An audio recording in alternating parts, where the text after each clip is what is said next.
Shout out to you. Yes. So I want to talk about the business part, right? Yeah. Because I think that's a part that I feel like a lot of people are going to watch this and like want to learn more about, because it's one thing to be a creative, but it's another to build a business around that. You have done that. So what advice you give somebody who is starting out with their art and they're like, I don't know the first step I need to take to be able to create a business around this art? So when you first start, you gotta, see what kind of art you want to make. And then determine how you want to share with the world. And then determine like what your story is. Like what's like that's like the first thing to start with. And then showing up in spaces that you want to be a part of. So that's a good one. Yeah, I'm sorry. Yeah. I'm sorry. Do you want this thing? You heard. It's loud too. Y'all talking about me. That was so good. I'm sorry. But yeah, like you really have to like step outside of yourself and like not do the things that you're comfortable with, because comfortability will leave you. You have to leave. Solid episode. Thank you, Steve. My man. That's what I'm talking about. That's good right there. Woo! That's good. Yeah, you gotta step out of your comfort zone so you can move into the new version of yourself. And what also helps is like, and I'm just beginning stages, writing out what does that version of yourself look like. I'm running a business, period, because what I like about your art is less of a hobby and more of a business. And you can see that transcending, like as we watch your journey and we hear about it, obviously, there's so many things that are just happening, whether you're manifesting it or working hard for it, is working, whatever it is. How did you, or how do you continue to build your community? So how it started with building my community, because so when I went to Kent, I moved back to Cleveland in 2019. Yeah, and it was like even though I grew up in Cleveland, I never experienced it as an adult. So it's kind of like starting over. Yeah. And it was like I moved back. Things were cool. Pandemic. Yeah, I guess so. Yeah. That's a crazy transition right there. Pandemic.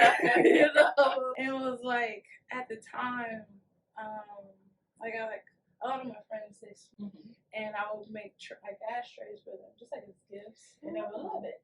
So then I was like, they was like, we should start selling these, and I was like, okay, let me see how it goes.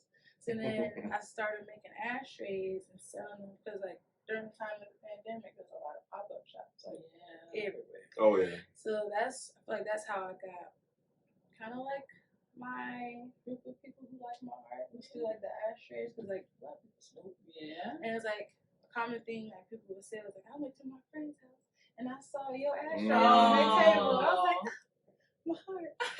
I was like, that's how it started.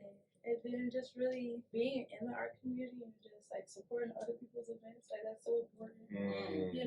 Like to show up and that's real. Be present. Practice pieces, yeah. At my mom's house. Okay. Yeah, they're up in the attic.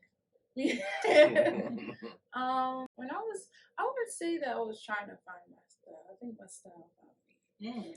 Title of the episode, Steve, and I ain't never heard one. That's a title. That's fire.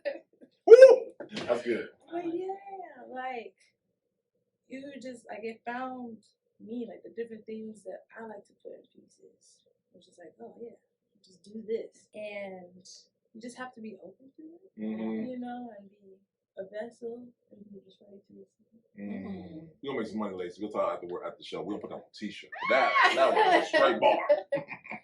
So creatively, a lot of creatives get into it starts to feel like work. It's less like this is my happy place and more like this is my have to do place, and it becomes a juggle.